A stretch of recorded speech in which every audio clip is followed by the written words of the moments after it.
হরে কৃষ্ণ। গুরু মহারাজের পদযুগল মাথায় রাখছি, জগৎগুরু শ্রীল প্রভুপাদের চরণ মাথায় রাখছি, অনন্ত কোটি বৈষ্ণবের চরণ মাথায় রাখছি।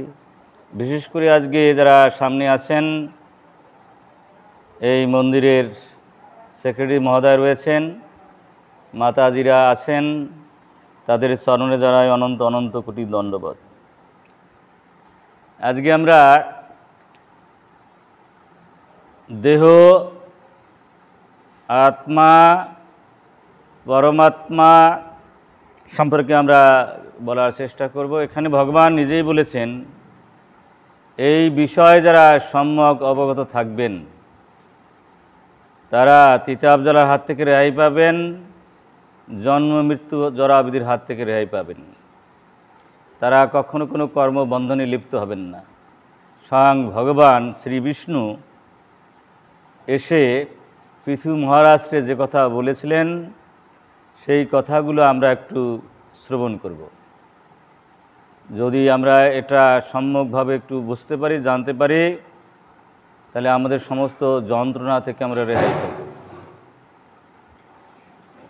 আমরা হয়তো জানি আর না জানি, পৃথু মহারাজের বাবার নাম ছিল বেন মহারাজ। বেন মহারাজের বাবার নাম ছিল অঙ্গ, মার নাম ছিল সুনিতা। এই সুনিতা হচ্ছে স্বয়ং মৃত্যুর কন্যা, আর অঙ্গদ হচ্ছে ধ্রুব মহারাজের বংশধর। এখানে যেহেতু মৃত্যুর কন্যা সুনিতা, তার গর্ভে জন্মেছে বেন মহারাজ, অর্থাৎ পৃথু মহারাজের বাবা। এখানে আমাদের একটা বিষয় এখানে জানা, আত্মা পরমাত্মা আমরা বলবো, একটু ভূমিকা না করলে আমরা বুঝব না। এখানে ভগবান নিজেই আত্মা, পরমাত্মা এবং দেহ এ সম্পর্কে বর্ণনা দিয়েছেন। তার ভূমিকা, কোন ভূমিকায় উনি বর্ণনা দিলেন, সেই বিষয়টা যদি আমরা একটু না জানি, তাহলে আমাদের পক্ষে এটা বোঝা একটু কষ্টকর হয়ে যাবে। এই যেহেতু বেন মহারাজ আপনার সুনিতা, অর্থাৎ মৃত্যুর কন্যা যে সুনিতা, তার গর্ভে এসেছেন, এমনি এলে এমন পাপ করেছেন যে পাপ ভাষাও ব্যক্ত করা যায় না। মানে খেলতে গিয়ে যারে তারে হত্যা করে ফেলতো, কোনো অন্যায় করে না, কিছুই করে নাই, যা ইচ্ছা খুশি মতো পাখি যেমন গুলি করে মেরে ফেলে, সেইভাবে তাকে হত্যা করা হতো। সে অন্যায় করে না, এমন কোনো অন্যায় নাই। মুহূর্তকালও তার হৃদয়ে ভগবানের স্মৃতি ছিল না। এবং মুনিরা যখন বললেন যে আপনি যে কাজটি করছেন এটা অত্যন্ত দুঃখজনক, এই কাজ থেকে বিরত হন, কিন্তু মুনি ঋষিদের কথা উনি শুনলেন না। বেন মহারাজ একটা হুঙ্কার দিলেন, এক হুঙ্কারেই বেন মহারাজের মৃত্যু হলো।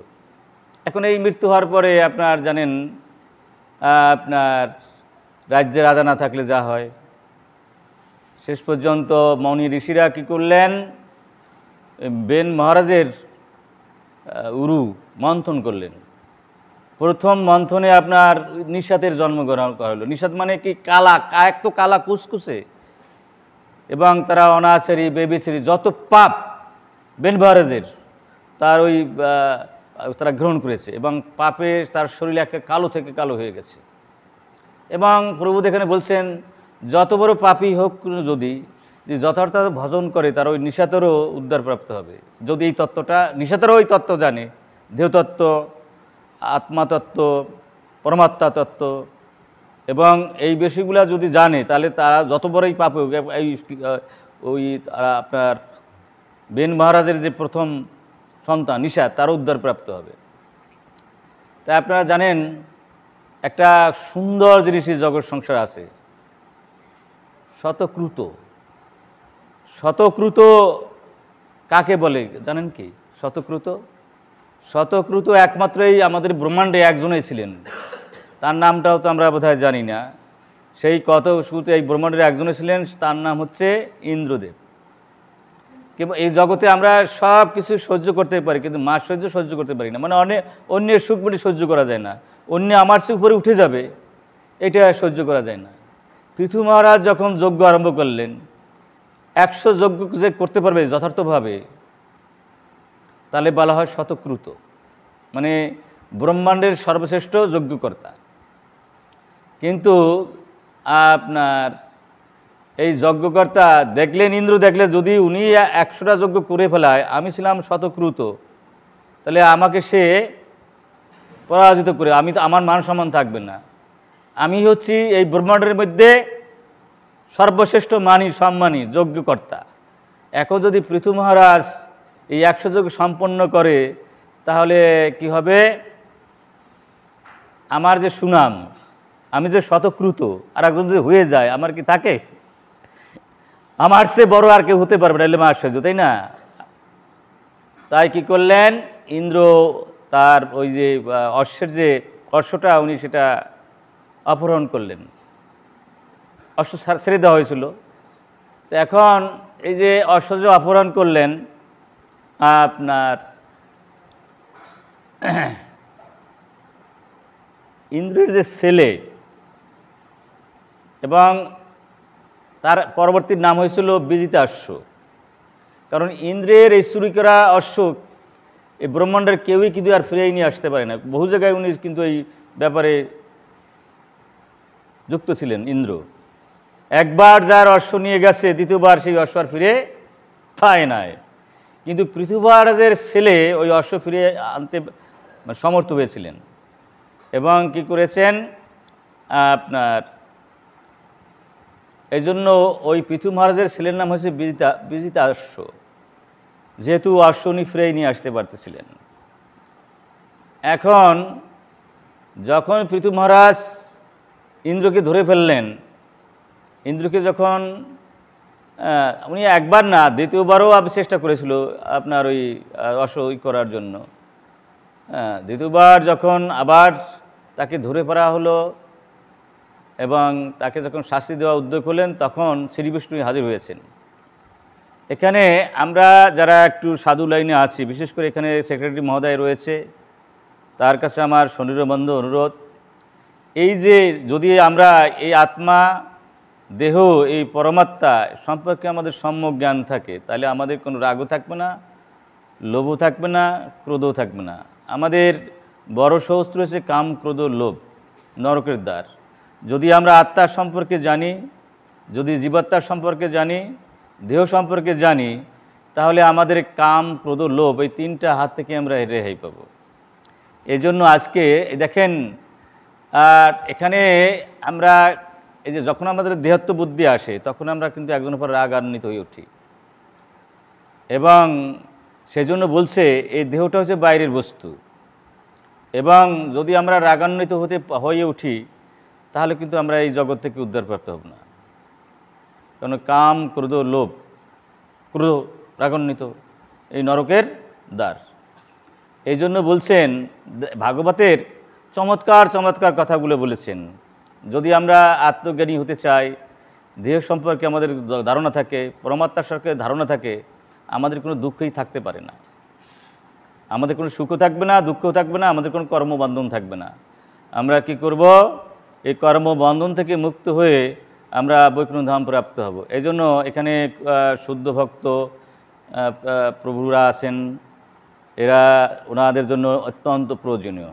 আমরা যারা আছি সাধারণ মানুষ, আমরাও যদি শোনার চেষ্টা করি, আমরাও বুঝবো, তাই না? তো এখানে দেখেন কি সমস্যা, কি সুন্দর কথা বলছেন, ন বুধ তৎ বশম। কখনো রাগান্বিত হওয়া উচিত না, রাগের বশভূত হওয়া উচিত না। রাগ বস্তু হচ্ছে আত্মার না, জীবাত্মারও না, পরমাত্মার না। রাগ বস্তু হচ্ছে গুণের। এই জন্য এখানে বলছেন ভাগবতের 4th স্কন্ধের 11 অধ্যায়ের 22 নম্বর শ্লোকে বলছে কখনো রাগান্বিত হবে না। তবে এই সহজে আমরা এটা পারি না। যদি আমরা গুণের মধ্যে থাকি, কখনো রাগান্বিত হই, কখনো সুখী হই, কখনো দুঃখী হই, কিন্তু আস্তে আস্তে সাধনা করতে করতে যখন আমাদের মন স্থিতি হয় তখন আমরা পারবো, সহজে আমরা পারবো না। এই দেহ কি আত্মা কি? এই দেহটা হচ্ছে এই যে কৃতি অপ্তেস মরুদ্বম পঞ্চভূত এবং মন বুদ্ধি অহংকার এইটা দ্বারা তৈরি। দেহ কিন্তু আমি নই, দেহ হচ্ছে খেসা, এবং এই খেসার মধ্যে আমি আত্মা রয়েছে। আমি আত্মা কি আত্মা? আমি হচ্ছে জীবাত্মা। জীবাত্মা আমাদের কি হয়? বস্তুত অর্থে জীবাত্মা হলে চিন্ময়। জীবাত্মা যখন প্রকৃতির সাথে সংযোগ স্থাপন করে তখন প্রকৃতি জীবন্ত হয়ে ওঠে, আর নিজকে কর্তা ভাবে। বুঝছেন? আসলে আত্মা কিন্তু কর্তা নয়, কর্তা হচ্ছে প্রকৃতি। তাই জীবাত্মা বিষয়টা হচ্ছে সেও চিন্ময় আর পরমাত্মাও চিন্ময়। জীবাত্মার আবরণ আছে। আবরণ মানে কি? মন বুদ্ধি অহংকার আছে, শত রজতম 3 গুণ আছে জীবাত্মার। পরমাত্মার কিন্তু আবরণ নাই, পরমাত্মা হচ্ছে আবরণ মুক্ত। এবং আমরা জানি জীবাত্মা হচ্ছে একটা চুলের মাথার 10 সহস্র ভাগের 1 ভাগ, তাই না? একটা চুলের মাথার 10 সহস্র ভাগের 1 ভাগ। আর পরমাত্মার সাইজ অনেক জায়গায় বলেছেন, কোথাও কেউ বলেছেন বৃদ্ধ আঙ্গুলির মতো, আবার কেউ বলেছেন কনিষ্ঠ আঙ্গুলির মতো, এরকম বলেছেন। তো বিষয় হচ্ছে এই পরমাত্মা রূপ রয়েছে শঙ্খ চক্র গদা পদ্ম ধারী রূপে, তার এই রূপ। আর এখানে এই জীবাত্মা পরমাত্মা আমাদের হৃদয়ে অবস্থান করে, এবং আমরা জানি প্রাণবায়ু আছে। এই প্রাণবায়ুর 10টা ভাগ আছে। এই প্রাণবায়ুর উপরে এই জীবাত্মা পরমাত্মা থাকে। এখন জীবাত্মা যখন একাত্ম হয়ে পড়ে প্রকৃতির সাথে, তখন इसके ভোক্তা মনে হয়, কর্তা মনে হয়, মালিক মনে হয়।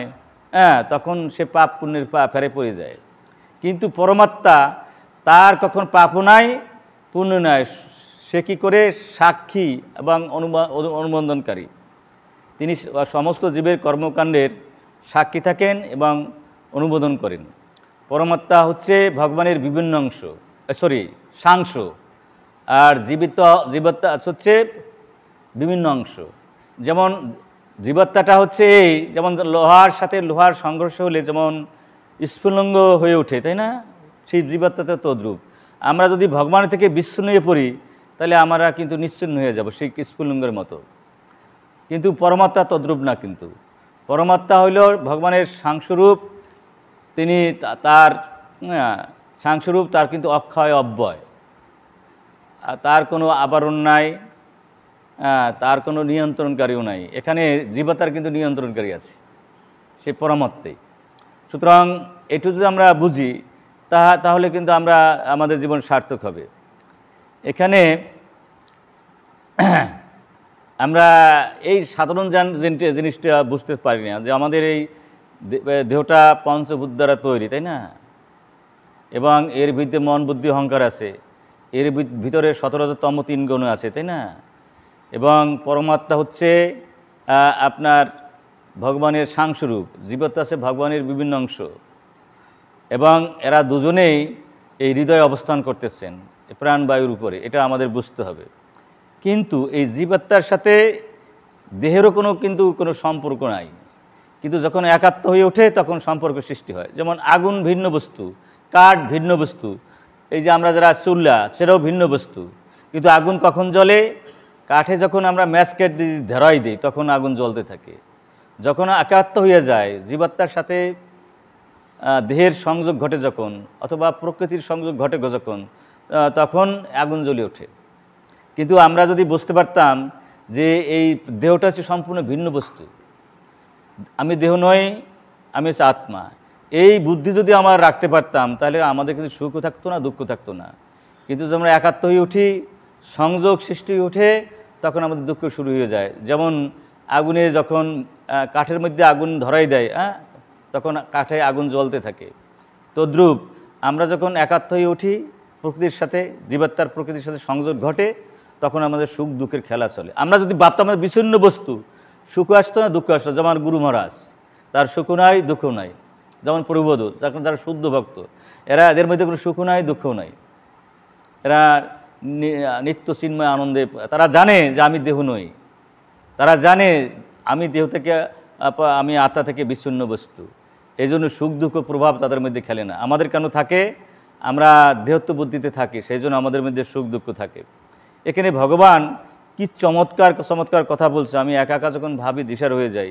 ভগবান এখানে বলছে, দেখো তুমি যে এই অঘটন ঘটাতে চাচ্ছ, পৃথু পৃথু আপনি জানেন নববিধ ভক্তির মধ্যে পৃথু হচ্ছে অর্চনার মধ্যে, তাই না? অর্চনায় পৃথু। তা ওনাকে বলছেন, তুমি তো যেহেতু আমার নববিধ ভক্তি, পৃথু মহারাজ তো ভক্ত, পৃথু মহারাজ যে যত বেশি ক্ষমা করে দিতে পারবে সে তত বেশি ভগবানের কাছাকাছি যাবে, বোঝা যায়? কারণ আমরা কত না অপরাধ করি, তাই না? আমরা যদি মানুষকে ক্ষমা না করতে পারি, ভগবান কি আমাদের ক্ষমা করবে? এই জন্য বলছে, দেখো এই যে কাজ ঘটে, কি চমৎকার কথা বলছে এখানে ভগবান। এই যে কাজ করতেছে ইন্দ্র, এটা ইন্দ্র করে নাই, এটা করছে প্রকৃতি। আর এখানে বিষয় হচ্ছে কি, এখানে প্রভুদা আরও চমৎকার কথা বলছেন। আমি এক সমস্ত কথা শুনলে অবাক হয়ে যাই। যেমন আমরা কম বেশি সবাই পাগল। কেন পাগল? যখন আমরা গুণের মধ্যে থাকি, গুণে আসন্ন থাকি, তাহলে এরকম পাগলামি। কখনো আমরা ক্রোধান্বিত হই, কখনো সুখী হই, কখনো দুঃখী হই। এই সুখ দুঃখ, লাভ লোকসান, জয় পরাজয়, এগুলো গুণের খেলা। এটা এক ধরনের পাগলামি। সুখও স্বপ্ন, দুঃখও স্বপ্ন, লাভও স্বপ্ন, লোকসানও স্বপ্ন। যা কিছু সময় থাকে তাই স্বপ্ন। দুঃখ কি চিরস্থায়ী হয়?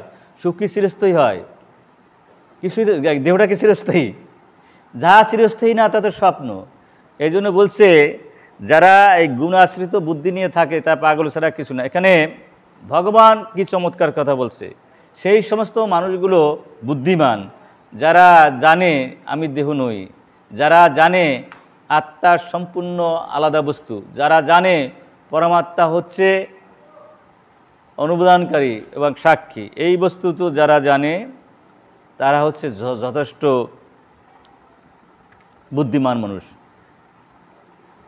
এবং তাদের পাপ হয় না, পুণ্য হয় না। এই জন্য আমরা যারা একটু সাধু লাইনে আছি, তাই না, এই পৃথিবীতে বড় বড় যারা বড় সাধু হয়েছে, তাই না, তারা কিন্তু সবাইকে ক্ষমা করেছে। তার জ্বলন্ত দৃষ্টান্ত আমার গুরু মহারাজ, তাই না? গুরু মহারাজ এর গলাটা কেটে ফেলানো হইল, যে কেটে ফেলেছে সেকে মাফ করে দিয়েছে। এবং ডাক্তাররা বলছিল যে কোনোভাবে উনি বাঁচতে পারবেন না, যেহেতু গলায় 4টা নালি থাকে, 4টা নালি কাটা হয়ে গেছে।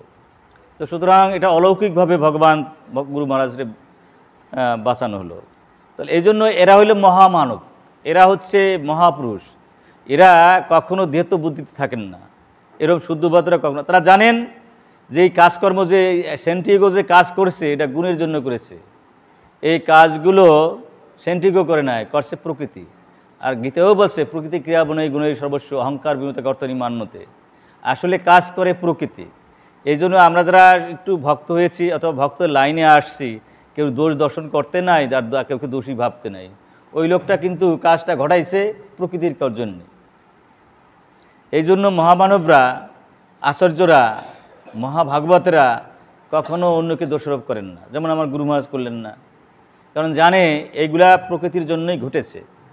এখানে প্রভুবোধ খুব চমৎকার। এখানে এই যে আমরা যদি এই শ্লোকটা দেখি, এখানে ভগবান নিজে বলছেন, সুদীয় সাধব লোকে নরোদ্যম নরোত্তম ন অভিদ্রুহান্তি ভূতব্যা জহি ন আত্মা কলেবরম। কি চমৎকার কথা বলছে ভাগবতম।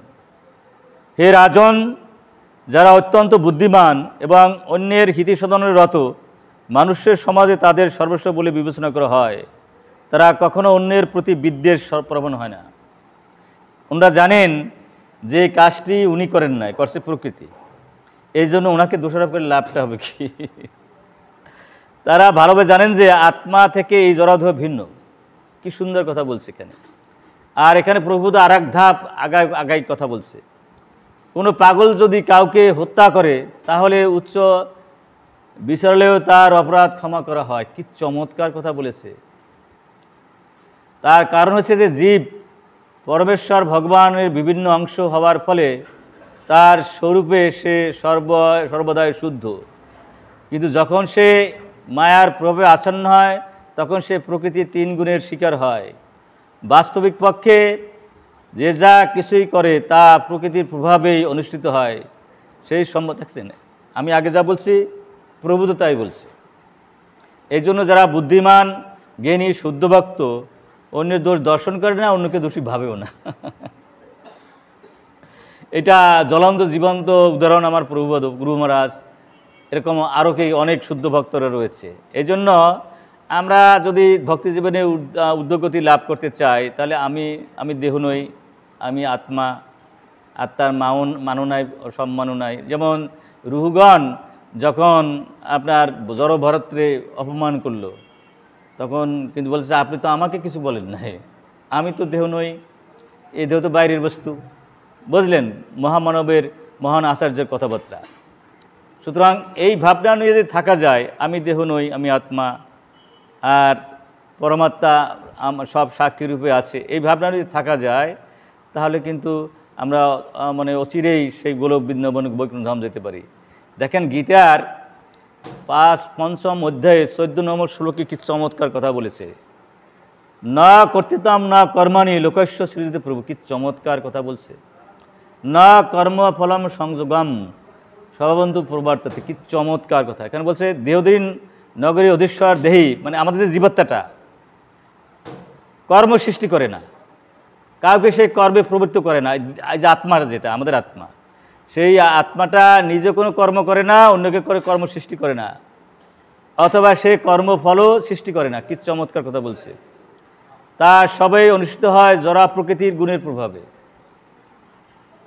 মানে এই যা কিছু হচ্ছে এটা শত রজ তম 3 গুণের প্রভাবে সবগুলো হচ্ছে। এখানে প্রভুদেব বলছেন যারা শুদ্ধ ভক্ত, যাদের অনেক বুদ্ধিতে উন্নত হয়েছে, যাদের ভক্তিতে উন্নত,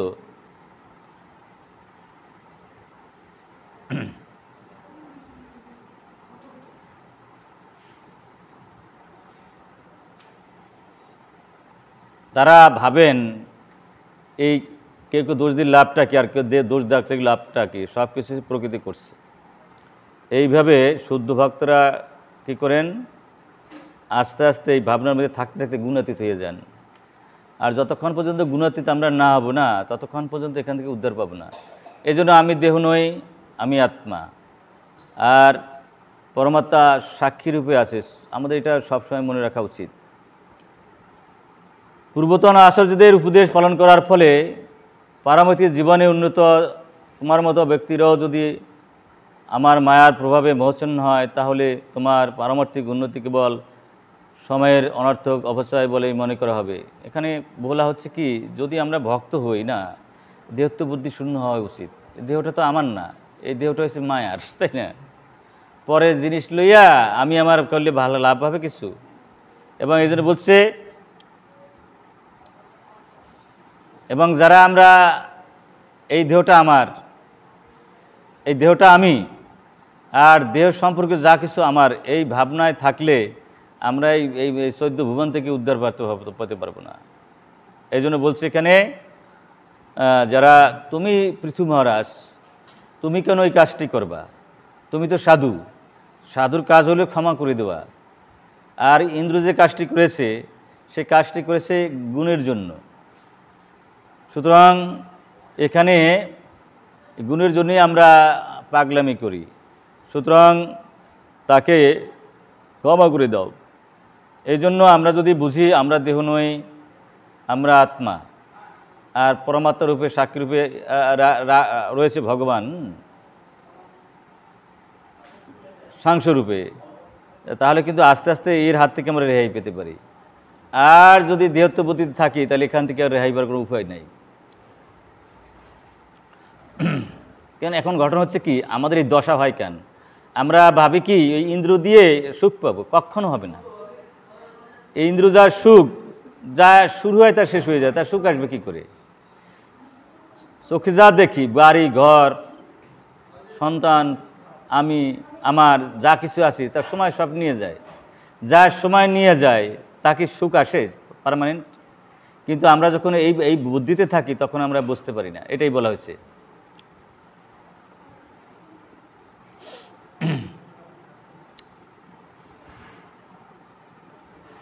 অর্থাৎ ইন্দ্র দিয়ে যদি আমরা সুখী হতে চাই সেটা বুঝতে হবে মায়া। ভগবানের বাদ দিয়ে যদি সুখী হতে চাই বুঝতে আমি মায়ার মধ্যে আছি, সে প্রভুদ এখানে তাই বলছে। তাই এখানে বলছে যদি তোমার এই আত্মজ্ঞান লাভ করতে চাও, দেহ কি, আত্মা কি, পরমাত্মা কি, তোমার চেষ্টা করতে হবে আস্তে আস্তে গুণাতীত হতে। গুণাতীত না হইলে বোঝা যায় না, এই সাধারণ অবস্থায় থাকলে এটা বোঝা যায় না, তাই না? এই ধরেন যারা ইংরেজিতে বক্তৃতা দেয় অথবা ইংরেজিতে কথা বলে, যারা এবিসিডি যাদের জ্ঞান আছে শুধু এবিসিডি, তারা কি ইংরেজি বক্তৃতা দিতে পারবে একটু না আগাতে পারলে? এই জন্য ভগবান গীতার 2য় অধ্যায়ের 45 নম্বর 16 কি চমৎকার কথা বলছে। বলছে ত্রিগুণ বিষয় বেদা নিস্ত্রৈগুণ ভাবার জন্য। বলছে কি গুণের মধ্যে থেকে আত্মা কি, পরমাত্মা কি, দেহ কি এটা বোঝা যায় না। হ্যাঁ, ওই ভিতরে থেকে তো বোঝা যাবে না। ভিতরে থাকলে কি বোঝা যায়? বাইরে চলে আসতে হবে।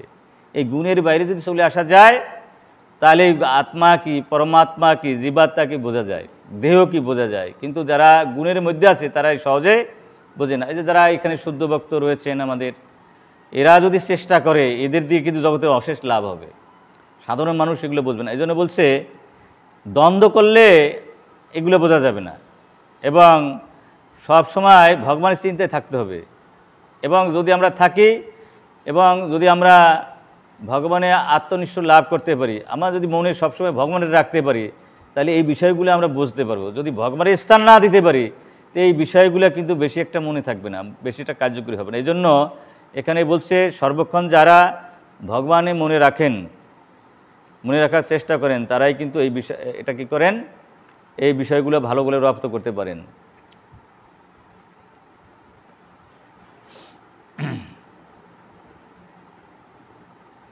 এখন ব্যাপারটা হচ্ছে কি, যদি কোনো ব্যক্তির, এখানে ভগবান বলছেন তোমার রাজত্ব তুমি ভাবছো, এটা তোমার না।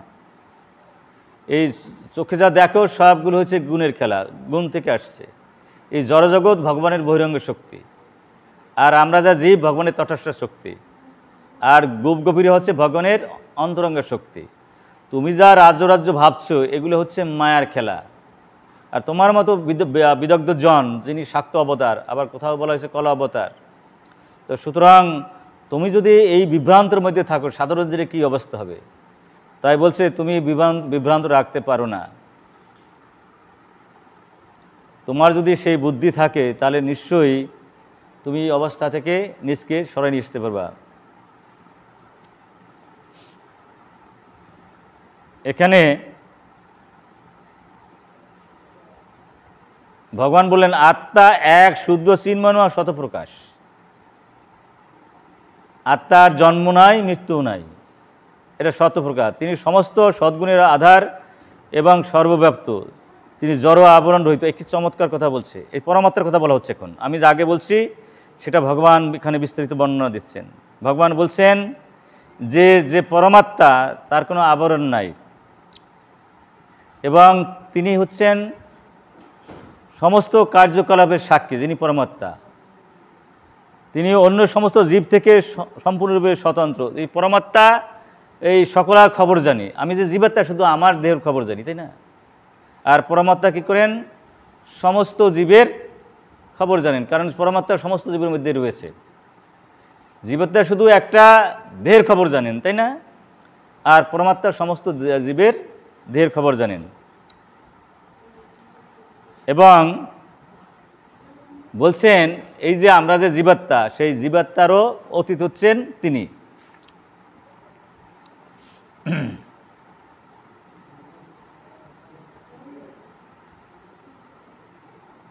তো এখানে জীবাত্মা আর পরমাত্মার মধ্যে প্রভু খুব চমৎকার একটা ব্যাখ্যা দিয়েছেন। বলছেন যে জড়দের আবরণে আবৃত হওয়ার ফলে জীব শতপ্রকাশ নয়। কি চমৎকার কথা! কিন্তু পরমেশ্বর ভগবান পরমাত্মা শতপ্রকাশ, এটা আমাদের বুঝতে হবে। জীবাত্মার শতপ্রকাশ না, কিন্তু পরমাত্মার শতপ্রকাশ। জড়া প্রকৃতি গুণের দ্বারা কলুষিত হওয়ার ফলে জীবকে বলা হয় সগুণ, কিন্তু পরমেশ্বর ভগবান পরমাত্মা হচ্ছে নির্গুণ। এটা বুঝতে হবে। কি চমৎকার কথা বলছে প্রভুদ। অর্থাৎ জড়া প্রকৃতির গুণের অধীন নন, জড়া গুণের দ্বারা আবৃত হওয়ার ফলে জীব গুণাশ্রিত, কিন্তু পরমেশ্বর ভগবান গুণাশ্রয়। কি চমৎকার কথা বলছে এটা।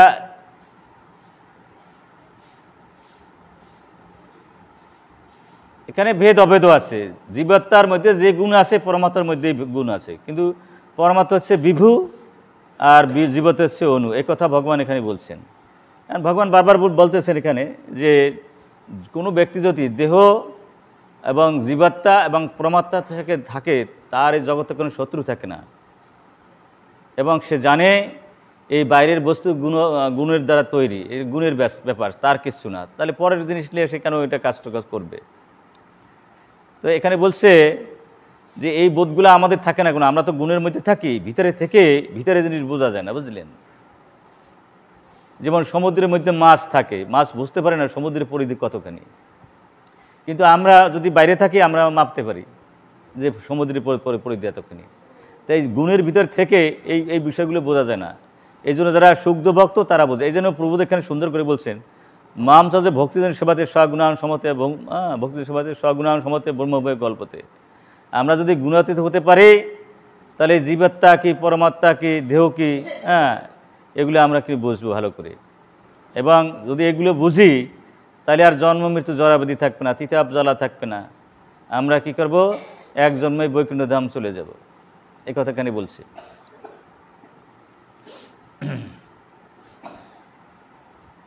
এবং আবার দেখা যায় এই জড়জগৎ থেকেও যদি কেউ সম্যক জ্ঞান ধারণ করতে পারে এই বিষয়গুলোতে, তাই না, তাহলে কিন্তু এই প্রভাবিত, তারা প্রভাবিত না। যেমন গুরু মহারাজ, প্রভুপাদ, অনেক শুদ্ধ ভক্তরা তারা এটা বোঝে। এবং দেখবেন যারা, আমি বৃন্দাবনে যখন ছিলাম আমি দেখেছি বড় বড় শুদ্ধ মহাত্মারা, তা কখনো কোনো ব্যাপারেই তারা রাগান্বিত হতো না, রাগের বশবর্তী হতো না। যদি বিশাল রাগের কারণ হতো তারপরও রাগের বশবর্তী হতেন না। দেখতেন এই সমস্ত গুণের খেলা, আমি এখানে রাগান্বিত হবো কী করে। যদি রাগান্বিত হই, কাম, ক্রোধ, লোভ, ক্রোধ নরকের দ্বার। সুতরাং এর হাত থেকে রেহাই পাওয়ার জন্য তারা কখনো রাগান্বিত হতেন না। তো এখন ব্যাপার হচ্ছে, আমরা এর হাত থেকে কখন রেহাই পাবো, এই সমস্ত দরবার থেকে। আমরা যদি আত্মেন্দ্রিয় প্রীতিবাঞ্ছা ভুলে গিয়ে কৃষ্ণের প্রীতিবাঞ্ছার মধ্যে থাকি, 24 ঘন্টা যদি ভগবানের সেবায় যুক্ত থাকি, নিজের দেহত্ববুদ্ধি শূন্য হয়ে, অভিমান শূন্য হয়ে, তাহলে জীবাত্মা কি, পরমাত্মা কি, দেহ কি, এটা ভালো করে বুঝবো।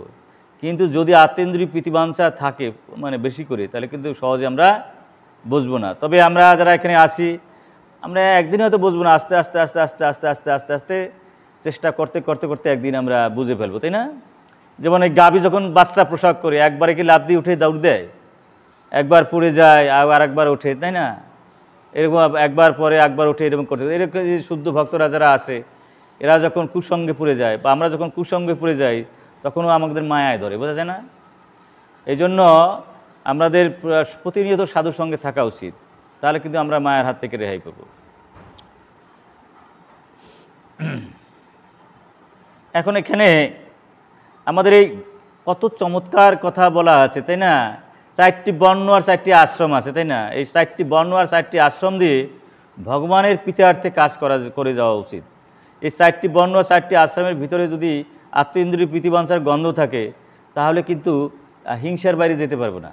যদি নিজকে খুশি করতে চাই, তাহলে কেউ না কেউ হিংসা করতে হবে, বুঝলেন গোসাই। কেউ দিলে বাধাবাধি লাগিয়ে যাবে। যত বড় সাধু হই, যদি আত্মপ্রীতিবাঞ্ছা গন্ধ থাকে, তাহলে কোনো না কোনোভাবে লাগিয়ে যাবে। আমার বক্তৃতা দিতে দেয় না কেন, আমার এই সেবা দেয় না কেন, অমুক তমুক, তাই না, একটা লেগেই যাবে। এই জন্য বলা হয়েছে 4টি বর্ণ 4টি আশ্রমের মধ্যে যদি আমরা থাকতে চাই। এই জন্য বলছে স্বধর্ম মাং নিত্যং নিরাশী শুদ্ধানিত। কি চমৎকার কথা বলছে, আমি পাগল হয়ে যাই সমস্ত কথাবার্তা যখন শুনি। ভগবান বলছে 4টি বর্ণ 4টি আশ্রম তুমি ঠিকঠাক মতো করবে, এটা তোমার দায়িত্ব, কর্তব্য, সংসারের প্রতি দায়িত্ব, কর্তব্য, জ্ঞান আছে, সব তুমি করবে ঠিকই। কিন্তু ঘটনা হচ্ছে এই, তোমার সেবাটা হবে প্রেমের সেবা, ভগবানের জন্যে। তোমার উদ্দেশ্য হচ্ছে এই 4টি বর্ণ আর 4টি আশ্রম দিয়ে ভগবানের সন্তুষ্টি বিধান করা। এবং তুমি কখনো আশা রাখবে না যে আমার এটাই হতেই হবে, এটা হতে হবে না। ভজতে সনকেই অস্ত মনোরাজন প্রসিদ্ধি। যদি এইভাবে তুমি করতে পারো তাহলে তোমার চিত্ত শান্ত হবে। আমরা যে কেন শান্ত হতে পারি না, আমরা যা কিছু করি ভিতরে একটা আশা রাখি, আশাই দুঃখের কারণ আর নিরাশাই সুখের কারণ। এটা হচ্ছে ভাগবত বলছে। যদি যা কিছু করি, 4টি বর্ণ 4টি আচরণ ঠিকঠাক যদি পালন করি, আর যদি আত্মেন্দ্রিয় প্রীতিবাঞ্ছার বান কোনো লেশমাত্র থাকে, তাহলে এর হাত থেকে রেহাই পাব না। তাহলে জীবাত্মা কি, পরমাত্মা কি, তাদের দায়িত্ব কর্তব্য কি, তা আমরা বুঝবো না। আমরা কী করে ঝামেলায় পড়ে যাব। এই জন্য পৃথু মহারাজরে বলছে, দেখো এই যে বিষয়গুলো, তুমি রাজা হওয়ার বাদশাহ, তুমি গৃহস্থ হওয়ার বানপ্রস্থের সন্ন্যাসী হও, তোমার কাজ হচ্ছে ভগবানের প্রীতি বিধান করা, তাই না? আর এই যে ইন্দ্র যে কাজটা করে ফেলেছে, এটা গুণের মাধ্যমে করেছে, এটা তো এক ধরনের পাগলামি। পাগলের বিচার হলে যখন বিচারপতি ক্ষমা করে দেয়, তোমার ক্ষমা করে দেওয়া উচিত। যে যত ক্ষমা দেবে সে ততবার ক্ষমতাবান হয়ে যাবে। যে যত বেশি ক্ষমা করবে সে তত ক্ষমতাবান হয়ে যাবে। সুতরাং তোমার নির্দ্বিধায় নিঃসংকোচে তোমার ওদিকে নজর না দিয়ে তাকে ক্ষমা করো। এখানে বলছে এই যে তোমার ভিতরে, আমাদের সুখ দুঃখের কারণ হলেও আমাদের ভিতরে গুণ থাকে, তমগুণ, রজগুণ আর সত্যগুণ। এই জন্য ভগবান বলছে পরিত্যক্ত গুণা। যতক্ষণ পর্যন্ত আমরা গুণগুলো ত্যাগ না করতে পারো, তমগুণ, রজগুণ, সত্যগুণ, ততক্ষণ পর্যন্ত দুঃখের হাত থেকে রেহাই নাই, জন্ম মৃত্যু জরা বিধির হাত থেকে রেহাই নাই। এই জন্য আমরা এখানে ভগবান চমৎকার কথা বলছে, পরিত্যক্ত গুণা সম্যক দর্শন বিশদ আশয় শান্তিমে সমস্ত নাম ব্রহ্ম কৈবল্য আশ্রতে। কি চমৎকার কথা বলছে। যদি হৃদয়ে ময়লা থাকে, বুঝলেন, ততক্ষণ পর্যন্ত উদর হওয়া যায় না আর স্বচ্ছ হওয়া যায় না, বুঝছেন। জোর করে আমি রাগানো, এটা হবে না কাজ। এই বিষয়গুলো বুঝে যদি আমরা রাগকে ত্যাগ করতে পারি, তাহলে আমাদের বড় লাভ হবে। আমি জিনিসটা বুঝলাম না, কর্তায় তাই করলাম, এটা কিন্তু বেশিটা লাভবান হবে না। লাভবান হবে যদি এটা বুঝে আমরা কাজটা করি, এবং এইভাবে যদি আমরা আগাতে পারি যে আমরা দেহ নই, আমি আত্মা, এবং আমার সমস্ত কাজগুলো ভগবানের সন্তুষ্টি বিধানের করতে হবে। সুখ দুঃখ বাইরের বস্তু, তাই না? আমি বলতে যা বুঝি সেটাও ভগবানের, আমার বলতে যা বুঝি সবই ভগবানের। শুধু আমার কাজ হচ্ছে ভগবানের প্রেম বিধান করা, তাই না? এই ভাবনার মধ্যে যদি থাকি, ভগবান বলছে এই ভাবনা যারা আছে তারা আমার মতো হয়ে উঠবে। হরে কৃষ্ণ, বোঝা যায় কোথায়? যারা এই ভাবনার মধ্যে থাকে তারা আমার মতো হয়ে উঠবে, এবং তাদের জন্ম থাকবে না, মৃত্যু থাকবে না, তাদের তৃতীয় জ্বালাও থাকবে না। কি চমৎকার কথা ভগবান বলছেন। কিন্তু আমরা না বুঝলে তো সেটা না বুঝলাম। কিন্তু এখানে আর একটা জিনিস আমাদের বলছে, এই দেহর জন্ম মৃত্যু জরাবেদি আছে, তাই না? কিন্তু আত্মার কিন্তু জন্ম মৃত্যু জরাবেদি নাই, এটা বুঝতে হবে। দেহ, এখানে ভগবান আবার আত্মা এবং দেহ সম্পর্কে ব্যাখ্যা দিচ্ছে। আত্মা আবার দেহের মধ্যে কী পার্থক্য? পৃথু মহারাজে বলছে যারা আত্মা কি, দেহ কি, পরমাত্মা কি, এটা যারা বুঝবে তারা কেউ কোনো গণ্ডগোল হবে না, কেউ কোনো শত্রুতালি হবে না। বোঝা যায়? আমরা শত্রুতালি করি কেন? এইগুলো আমাদের বোঝা জ্ঞান থাকে না বলে। জগৎ সংসারে আমরা যদি এটু বুঝতে পারতাম তাহলে কিন্তু আর কোনো কিছু, এই যে দেহ বলতে যা বুঝি তা স্বপ্ন, এই স্বপ্ন নিয়ে মারামারি করা কি ভালো? কারণ আমরা শিশুকাল ছিলাম, গেছে, আছে, কৈশোরকাল ছিল, আছে, যৌবন ছিল, আছে, আস্তে আস্তে সবই তো চলে যাচ্ছে, তাই না? যা চলে যাচ্ছে তা তো স্বপ্ন। এই জন্য বলছে এই দেহত্ব বুদ্ধি নিয়ে যারা থাকবে তারা তিতাব জ্বালার হাত থেকে, জন্ম মৃত্যুর হাত থেকে রেহাই পাবে না। বোঝা যায়? এই জন্য বলছেন দেহ প্রতিদিন পরিবর্তন ঘটে, কিন্তু আত্মার কখনো পরিবর্তন ঘটে না। এই জন্য আত্মাকে বলা হয় কুটস্থ। গীতার মধ্যে বলা আছে কুটস্থ, যার কোনো পরিবর্তন হয় না তাকেই কুটস্থ বলে। আত্মার কোনো পরিবর্তন হয় না, সেই জন্য আত্মাকে কুটস্থ বলে। আর এখানে যেমন ধরেন এই যে আমরা শিশুকাল ছিল, আমরা যৌবনে প্রাপ্ত হয়েছিলাম, বার্ধক্যে যাচ্ছি, এইগুলো হচ্ছে গুণের ফলে এগুলো হয়। এবং যদি কেউ আত্মার সম্পর্কে স্থিতি থাকে, সে তার সুখও থাকবে না, দুঃখ থাকবে না।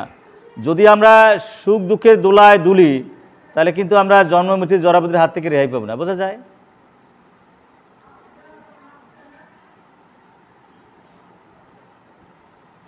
এই যে আমরা সুখ দুঃখ কেন অনুভব করি, এই সুখ দুঃখ আসে তামসিক গুণের জন্য, রাজসিক গুণের জন্য, সাত্ত্বিক গুণের জন্য। আর যদি গুণাতীত হতে পারি তাহলে এগুলো তো আমাদের প্রভাব হবে না। এইটা হলো বিষয়। তাই এখন আমরা যারা সাধারণ জীব, আমাদের কিন্তু এই সাধারণগুলো এত সহজে না। মাঝে মাঝে আমরা যারা গুণের মধ্যে আছি, আমাদের মধ্যে দুঃখ অনুভব হয়, সুখ অনুভব হয়, লাভ অনুভব হয়, লোকসান অনুভব হয়। এখানে প্রভু বলছেন, যখন এই অনুভব আসবে এগুলো তোমাদের সহ্য করতে হবে, এবং এই সহ্য করে যদি ভগবানের সন্তুষ্টি বিধানের যদি আগাও, তাহলে এই জ্ঞানগুলো ভালো করে জানবা, আর কি করবা, তুমি মুক্তি লাভ করবা, তোমার কোনো কর্মবন্ধনে পড়তে হবে না।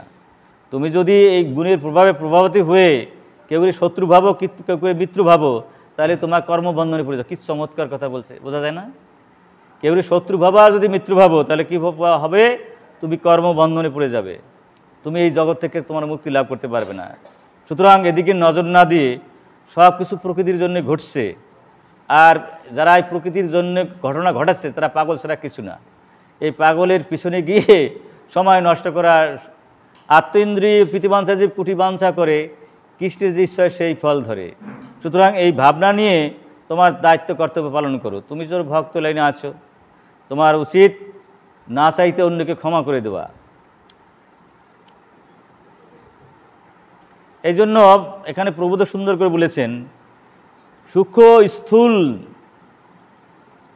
8টি উপাদানের ক্রিয়ার প্রভাবে কখনোই বিচলিত হওয়া উচিত না।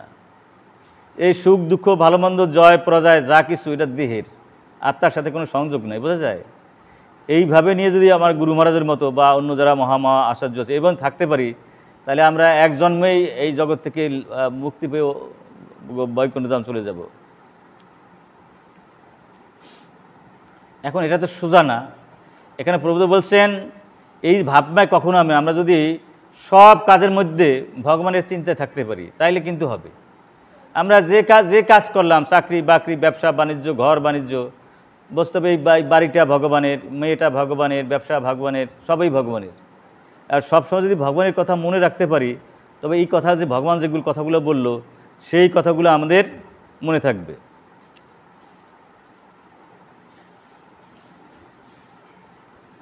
তো বিষয় হচ্ছে, আমরা যদি প্রায় সময় ভগবানের সেবায় যুক্ত থাকতে পারি, তাহলে দেহত্ব বুদ্ধি শূন্য হয়ে যেতে পারবো। কিন্তু ঘটনা হচ্ছে এই, আমরা তা না করে কী করি, উল্টো কাজটা করি। উল্টো কাজটা কী করে আমার এই দেহটার শান্তি দেব, সেই চিন্তা আমরা ব্যস্ত থাকি, তাই না? সেই জন্য আমরা যে আসল বস্তু সেটা আমরা পাই না, এটা আমাদের দুর্ভাগ্য, তাই না? আমরা আসল যে জিনিসটা, সেই জিনিসটাই পাচ্ছি না। কারণ এর সর্বশ্রেষ্ঠ কারণ হচ্ছে আমরা সব সময় এই দেহ চিন্তায় থাকি। যতক্ষণ পর্যন্ত দেহের চিন্তায় থাকবো, ততক্ষণ পর্যন্ত আমরা দেহের বন্ধন থেকে মুক্তি পাবো না, বোঝা যায় না? এবং এই দেহ চিন্তা কখনোই আমরা দূরীভূত হয়ে যাবে যদি আমি নিষ্ঠার সহিত, বিশ্বাসের সহিত, ভক্তির সহিত ভগবানের সেবায় সবসময় যুক্ত থাকতে পারি, ভগবানই মনে রাখতে পারি। যেমন ধরুন, আমরা এই জড়জগতের কাজকর্ম সবাই করব, কিন্তু মনে রাখতে হবে ভগবানকে। বলছেন গোসাই, জিনিসটা হচ্ছে এরকম, যেমন একটা ব্যবসায়ী মাতাজি, সেই গাড়ি, তার নিজস্ব গাড়ি আছে, গাড়ির মধ্যে তেল কেনে, ড্রাইভারে বলে এদিক যাও ওদিক যাও, কিন্তু সবসময় চিন্তা করে ব্যবসার কথাই, বোঝা যায়? নিজের গাড়িতে চলে যাচ্ছে এক জায়গা, কিন্তু সেক্ষেত্রে তেল কিনে দিয়েছে, ড্রাইভার বলতেছে এই পথ দিয়ে এই পথ দিয়ে যাও, কিন্তু তার চিন্তায় কখনো ওই ব্যবসা ছাড়া কিছুই তার মনের মধ্যে থাকে না। তদ্রূপ আমরা জগৎ সঙ্গে যে কাজ করি না কেন, যা কিছু করি না কেন, যে কাজ জগতের, ব্যবসা করতে পারি, বাণিজ্য করতে পারি, চাকরি করতে পারি, বাকরি করতে পারি, অন্যের সেবা দিতে পারি, অন্যের কাজ করতে পারি, কিন্তু সব সময় আমাদের ভগবানের চিন্তায় নিয়োজিত থাকতে হবে। যদি থাকে, তাহলে আমাদের এই দেবর দুর্লভ মানব জনম সার্থক হবে। এখানে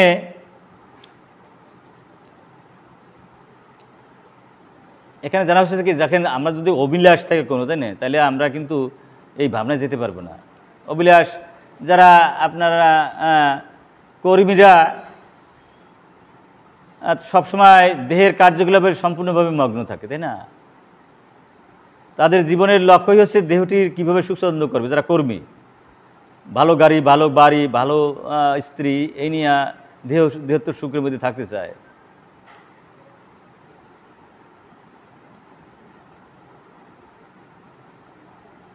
এবার জ্ঞানীরা কী করে?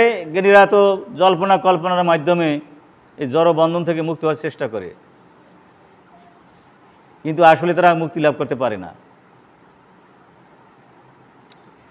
অর্থাৎ যতক্ষণ পর্যন্ত যথার্থভাবে আমরা ভগবানের আশ্রয় না থাকব, ততক্ষণ পর্যন্ত আমাদের মুক্তি হওয়ার সম্ভাবনা নাই। কিন্তু ঘটনা হচ্ছে এই, যা কিছু যখন তা করি, তাই না, আত্মীয় গন্ধ থাকলে আর রূপ পায় নাই। এই যে এটা এখানে প্রভুদেব বলছে, এখানে বলছে যারা অষ্টসিদ্ধি চায় তারাও দেহতু বুদ্ধি মগ্ন, যারা চাইছে কিছু, যারা এই জ্ঞানীরা যে মুক্তি চাচ্ছে তারাও দেহত্ব বুদ্ধিতে মগ্ন, বুঝছেন। কিন্তু যারা দেহত্ব বুদ্ধিতে মগ্ন তারা এটা যথার্থভাবে জানবে না এবং বুঝতে পারবে না, তারপর কী হবে, তাদের মহা সর্বনাশ হয়ে যাবে। তাই এই দেহ কি, আত্মা কি এবং পরমাত্মা কি, এটা যদি আমাদের বুঝতে হয় তাহলে আমাদের কী করা হতে হবে, দেহত্ব বুদ্ধি শূন্য হওয়া উচিত, আকাঙ্ক্ষা শূন্য হওয়া উচিত, বাসনা শূন্য হওয়া উচিত, আশা শূন্য হওয়া উচিত। যদি এই ভাবনাটা থাকে তাহলে আমাদের মধ্যে সুখের প্রভাব আসবে না, দুঃখের প্রভাব আসবে না। এখানেও বৈকুণ্ঠধাম, মরার পরে বৈকুণ্ঠ। হরে কৃষ্ণ। সুতরাং আমরা হয়তো এখানে একটু একটু করে চেষ্টা করতে করতে হবে, একদিনে তো আর পারা যাবে না। যদি আমরা এই কথাগুলো বারবার শুনি, বারবার বোঝার চেষ্টা করি এবং এটা যদি ধ্যানে থাকি তাহলে সব জীবের পক্ষে সম্ভব, তাই না, সবাই আমরা পারি যদি এইটুকু করতে পারি। এই জন্য ভগবান তো শুধু পৃথু মহারাজের বলেননি, এই কথাগুলো আমাদেরও বলছে, আমাদের উদ্দেশ্য করে। আমরা যদি এই ভাগবতের এই কথাগুলো খুব মনোযোগ দিয়ে শ্রবণ করি, মনন করি, ধারণ করি, আমাদেরও গুণাতীত হইতে বেশি একটা সময় লাগে না। এবং যতক্ষণ পর্যন্ত ওই পর্যায়ে না যাব তখন মানব জন্ম সার্থক হবে না। কারণ আমি যদি 14 ভুবনে পড়ে থাকি, তাই না, বন্ধন দশায় পড়ে থাকি, তার 80 লক্ষ জন্মের পরে মানব জন্ম পেয়েছে, এটা কি সার্থক হবে? এই জন্যই যে এই মানব জন্ম যদি সার্থক করতে চাই, এই ভগবান যে উপদেশ দিয়েছেন পৃথু মহারাজকে, এই উপদেশগুলো আমাদের জীবনে আচরণ করা উচিত। যদি না করতে পারি আচরণ, তাহলে কিন্তু এখান থেকে আমরা মুক্তি লাভ করতে পারবো না। এজন্য এই জগৎ সংসারের না চাইতে অন্যকে ক্ষমা করে দেওয়া আছে এবং অন্যের কোনো দোষ ধরা উচিত না, এবং বোঝা উচিত যে কাজগুলো হচ্ছে এগুলা প্রকৃতির মাধ্যমে হচ্ছে। আমি তো দেহ নই, আমি তো আত্মা। সুতরাং এই দেহের সুখ দুঃখ আমার না, এটা ভাবতে হবে। এবং এখানে আমার কাজ হচ্ছে পরম করুণায় পরমেশ্বর সেবা দেওয়া। 80 লক্ষ জন্মের পরে এই মানব জন্ম পেয়েছি, এই মানব জন্মের সার্থক হবে যদি ভগবানকে সন্তুষ্ট করতে পারি। 4টি বর্ণ 4টি আশ্রম দিয়ে যদি ভগবানের সন্তুষ্ট না করতে পারি তাহলে আত্মঘাতী কাজ হবে, কারণ আমি বন্ধন দশার থেকে মুক্তি লাভ করতে পারবো না। যদি বন্ধন দশার থেকে মুক্তি লাভ করতে চাই তাহলে সেই পরম করুণায় পরমেশ্বরের প্রেম সেবায় যুক্ত হতে হবে। যদি প্রেম সেবায় যুক্ত হয়ে যায়, আমরা প্রেমিক ভক্ত হয়ে যাই যদি, তাহলে আমরা কি করে এখান থেকে বিমুক্তি লাভ করে আমরা বৈকুণ্ঠধাম গিয়ে ভগবানের সেবায় সুযোগ পাব। সুতরাং আসুন আমরা এই কথাগুলো বারবার চিন্তা করি, ধ্যান করি এবং জীবন দিয়ে এটা আচরণ করার চেষ্টা করি। আমরাও আস্তে আস্তে এখান থেকে এইগুলো ভাবতে ভাবতে, ভগবানের ধ্যানে থাকতে থাকতে, ভগবান নিজে বলছে ভগবানের মতো হয়ে যাওয়া যাবে। একটু ভগবানের মতো না হলে ভগবানের রাজ্যে প্রবেশ করা যাবে না। তোরা যে যেমন একজনের সাথে বন্ধুত্ব করতে চাইলে সে যদি তার মতো না হয় তাকে বন্ধুত্ব করবে? রিক্সাওয়ালার সাথে কি প্রেসিডেন্টের বন্ধুত্ব হয়? সুতরাং ভগবানের মতো যদি কিছুটা আমরা না হই, গুণাতীত, তাহলে আমরা কি সেই আনন্দ পাবো? আমাদের কি মুক্তি আসবে? আমরা কি এই জগৎ থেকে বেরোতে পারবো? যদি আমি গুণের মধ্যে থেকে যাই, এই গুণের রাজ্যে থাকি, 14 ভুবনের গুণের রাজ্যের মধ্যে থাকতে হবে। সুতরাং আসুন আমরা আপ্রাণ চেষ্টা করি ভগবানেরকে খুশি করার জন্য, প্রেম ভক্তি লাভ করার জন্য, প্রেমিক ভক্ত হওয়ার জন্য। ভগবান যে কথাগুলো বলছেন এই কথাগুলো যদি আমরা একটু একটু করে মনন করতে পারি, ধারণ করতে পারি, আমাদের পক্ষে প্রেমিক ভক্ত হওয়া কষ্টকর বস্তু নয়। যা হোক, এখানে অনেক ভক্তরা রয়েছেন, আপনাদের চরণে কোটি কোটি ধন্যবাদ। যে কথাগুলো এখানে বললাম এই কথাগুলো যে জীবন দিয়ে আচরণ করতে পারি। হরে কৃষ্ণ কৃষ্ণ কৃষ্ণ হরে হরে, হরে রাম রাম রাম হরে হরে।